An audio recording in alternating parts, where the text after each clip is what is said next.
Petit dernier, qu'est-ce que j'ai?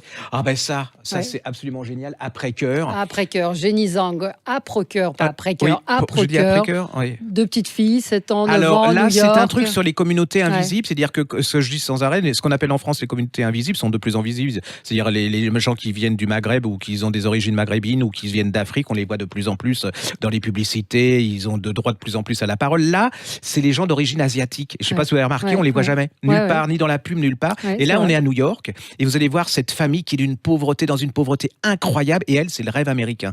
Et vous allez suivre 4 jeunes femmes et leur combat pour vivre ce... Alors, il y a de l'amour aussi, mais c'est alors très très dur. Hein. Vous vous rendez compte que ces gens, ils souffrent d'autant plus qu'on les ignore. C'est une communauté incroyable. C'est un des rares livres qui existent sur les migrations asiates. C'est vraiment très très très bien fichu et ça vous fait voir New York et même en France. C'est l'immigration asiatique dont on parle assez peu aux États-Unis.